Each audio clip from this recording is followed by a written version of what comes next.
Your assignment, should you choose to accept it, is to document Federal Lands Highway Project X-7748-3-G5836-1, codename Construction Documentation. You'll find further instructions in the main file. Before starting your assignment, it is imperative that you view the classified information contained in this videotape.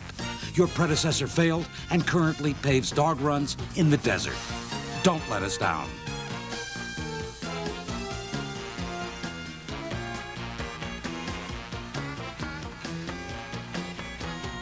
Shooting good video doesn't have to be a mission impossible. Hi, I'm Bob Byheller, and I've been a video producer for over 20 years. I picked the scenes you just viewed because they're good examples of bad video. You can't really see what's going on. The camera really never stops moving long enough to focus on anything. Here we see where someone spent hours videotaping construction, and the result was very little of it was usable. Also, there will never be another chance to document this event. The video you shoot on a project is used in a variety of ways. Most importantly, it's used to document the when and where of daily construction activities. It can also be used to settle disputes between us and a contractor. This means it must be good enough to serve as evidence in court. It could also be used for in-house training and could ultimately be part of a video seen by the public. This video will show you what good video documentation should look like and give you some ideas on how to get the job done. Before you begin, always check your equipment. Fresh batteries, make sure they are recharged each day. Sufficient videotape? This is also a good time to remember to label the tape. Is your lens clean? Before you shoot, clean your lens with soft paper or cloth.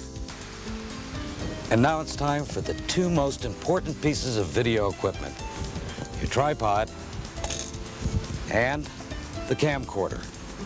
Always use them together. It's one of two rules for getting good video. As steady as you think you can hold a camera, when compared to the tripod, your video will look like an earthquake just hit. The second rule is never zoom or pan. Static shots are easier to shoot and much easier to watch. Now why don't we go out to the construction site? Say that today you've been assigned to document the construction activities on this project. The first thing you'll need to do is find the best place to shoot your video. Make sure it's a place where you won't be aiming the camera into the sun. Also, nothing should block your view of the activity you're going to shoot. Now you're ready to tape. With your camera on the tripod, check your camera controls. Generally, leave your camera's white balance, exposure, and focus in the automatic mode.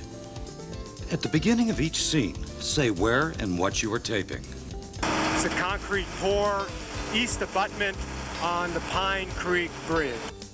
And make sure to shoot each scene with the time and date for legal purposes. Of course, all our video needs are not for settling disputes. Documenting some activities without the time and date is greatly appreciated. Let each shot run for at least 30 seconds. There are three basic video shots that can be used to properly document an activity: a wide shot, a medium shot, and a close-up. One of the most used shots is a static wide shot. With this shot, you are trying to show the entire activity being documented. Use the zoom control to set the camera for the widest shot. Then pan left and right until it is correctly framed.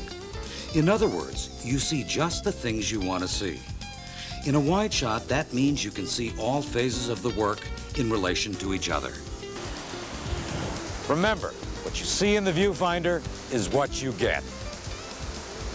Notice what happens when too much sky is in the picture. The camera adjusts automatically to that bright part of the picture, making everything else too dark. But by moving the camera so we see very little of the sky, the rest of the picture lightens and can be seen. Next, you might want to get medium shots of individual pieces of equipment working. A medium shot isolates individual activities. By panning and using the zoom control, you can arrange your shot. Not too close, but not back too far either. Just right. Then if necessary, you'll want a close-up shot of the work. A close-up shot shows the work in great detail. Again, don't forget to tape each of these activities with the time and date. Many times you'll find that you can't take all the video you need from one position. Move to as many locations as needed to complete the documentation. When a tripod is unavailable, find something solid to set your camera on, like the hood of your car, a tree stump, or even a piece of construction equipment. By using a piece of clothing, you can easily aim the camera at your subject. If you must handhold your camera, make sure your weight is evenly placed over your feet. Keep your elbows close to your sides. If possible, find something solid to lean against. Never zoom in for a close-up shot when you handhold your camera. Instead, walk up to the action with the camera zoomed out to a wide shot. This keeps your shot as steady as possible. The only time you should pan with your camera is to follow action. When you do, remember not to use a close-up shot and leave room for the action. Don't let the action bump into the edge of the picture.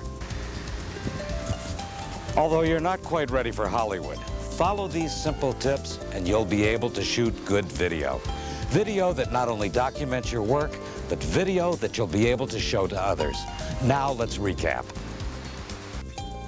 Check your batteries. Make sure they are fully charged. Use new videotape and make sure tapes are properly labeled. Clean your lens before taping. If you're on a particularly dusty construction site, clean it more often. Leave all settings, white balance, exposure, and focus on automatic. Never shoot into the sun. Make sure it's at your back. Use a tripod to stabilize your camera. If one isn't available, find something to steady you and your camera. Never zoom unless there is no alternative. Shoot a wide shot, medium shot, or close-up instead. Pan only to follow an action. Follow these video tips and you'll be shooting video like a pro in no time.